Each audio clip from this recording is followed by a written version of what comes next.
Hi there, I am Roy, the golf club coach, and today I would like to talk to you about what your golf grip can do for you. I have a selection of golf grips here, and after this video you will have a much better understanding of the different grip options and which one might suit you better. When building a set of clubs, there are many options to choose from for the grip. And too many people will just go with the standard grip that comes with their clubs, but there is a lot to be gained from choosing a grip that will suit you best. Remember, the grip is your only point of contact with the club. Making sure you get the right one matters. Oh, hey, looks like I just got an email from YouTube. It turns out there's a special promotion making subscribing to my channel totally free. All you have to do is hit the subscribe button. That's pretty cool. Alright, first let's talk about grip size. When gripping the club with your upper hand, the fingers can be touching the palm, but they should not dig into it. If this is the case, then you should definitely try a bigger size grip. You can see that with this ladies or undersized grip, the club is too much in my fingers and they are definitely digging into my palm. This would not be comfortable for me to swing and would lead me to keep squeezing harder to keep hold of this tiny grip and will probably make my hands too active in the swing. Speaking from experience, a grip that is too small will make me hit hooks and pulls and will hurt my hands and wrists. Here we have a standard size grip, which is a little bit better, but for my hands, still a little bit too small. With this mid-size grip, I have found something that fits my hand a lot better. But since I sometimes have issues with my wrists hurting after practice, I am going to experiment with jumbo-size grips. For many older players and players with arthritis, bigger grips can really help you with your golf game, as they are easier to hold on to with less grip pressure. It might even help regaining some club head speed because of that reduced tension in your hands. We have a specific arthritic grip right here. Not only is it bigger, it also has a slightly reduced taper to it, more on that later, and increased texturing for a grippier feeling in the hands, all promoting less grip pressure and making it easier for you to hold on to. I would also encourage many ladies to try a regular or even a mid-size grip. Don't be put off because they are marketed towards men and not specifically to you. Next up is grip material, and the golden standard in golf is this Tour Velvet style rubber grip, and you will find it on many clubs. They are not too hard and not too soft and have some texturing on them to give you a better grip. If you play without a glove, which is not something that I would recommend to my players, but there are people out there that prefer to go without glove, then it might be smart to go with a corded grip. This is a grip style that is basically a Tour Velvet rubber grip, but they have added cords to them, which I believe are made out of cotton, to help wick away sweat and keep your golf grip dry and grippy. This does make them a lot firmer feeling than a full rubber grip, but some players like the increased feedback and the firmer feeling in their hands.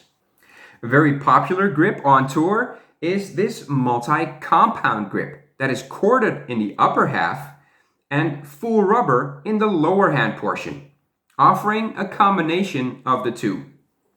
Here we have what I call a wind style grip. This grip is made of a firmer rubber tube inside with a much softer and foamy feeling rubber over that. This grip style feels a lot softer in the hands and is a good option for players who tend to squeeze the club too hard, as it will give instant feedback if you do grip it too hard. The softer rubber will also give you less vibrational feedback in the hands, which is a blessing for players struggling with joint pain. They are also very light in weight, making them well suited for a lighter overall build. The downside of these grips is that the softer upper layer won't last as long as a Tour Velvet or a corded grip, so expect to re-grip them every year. And for me as a club builder, it's a little harder to build them up in size, with multiple layers of grip tape underneath because of the firmer inner tube construction. This is the grip that I'm currently using myself, and you can find similar grips with other manufacturers. It is a full rubber grip, but it is softer than a Tour Velvet, yet more solid feeling than a wind style grip. For me, it's great for reducing my grip pressure while still giving me plenty of feedback on where I struck the club face. It is a fairly heavy grip though, so you have to be conscious of the impacts on swing weight when installing these. A heavier grip will shift the weight balance higher up the shaft and change the swing weight or feeling of weight at the head end of the club when swinging. You can check out the video I made about swing weight in the description below, or click this thing right here. Next, we have a foam style grip. These are made with a similar construction as the wind style grips, but with a lightweight foam that is a little bit sturdier. You might recognize them from putter grips. Because of their lightweight material, it is easy to transition to a bigger size without impacting total weight or swing weight too much.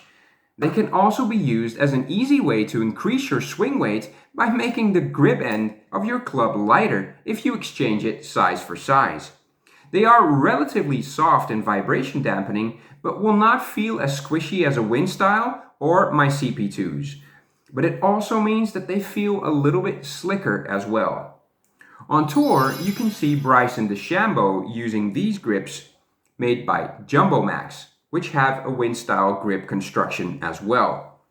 He chose them specifically because he wanted such a big grip, but did not want all the extra weight and the loss of swing weight because of it.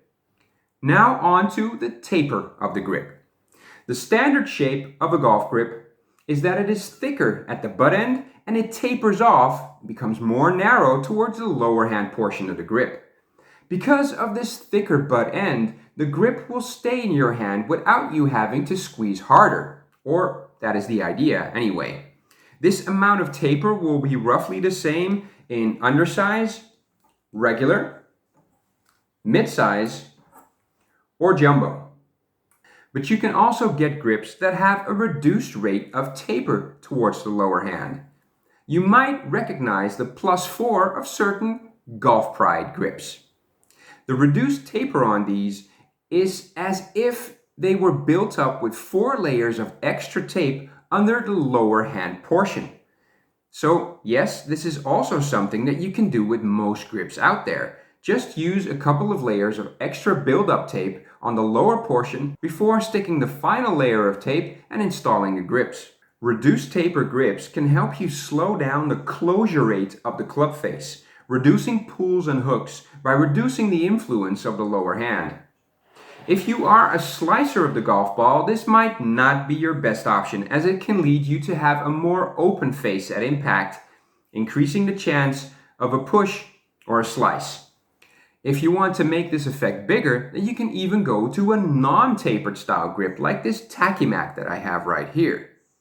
You can see that the diameter of this grip remains constant over the entire length of the grip.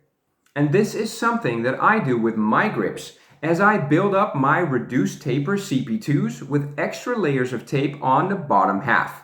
I especially like the idea of reduced or even non-tapered grips on wedges as it allows for a more comfortable grip even as you grip down for a chip or a pitch.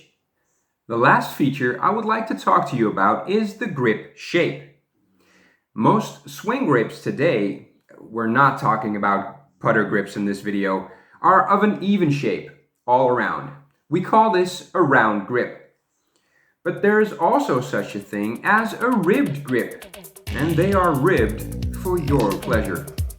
No, sorry, just kidding. These ribbed grips have a raised line built into the back of them to provide some feedback on how you place your fingers on the club. They can be a really great help to build a consistent grip, so this is definitely something that I can recommend to any beginner golfer. The Align series by Golf Pride is a very good example of this.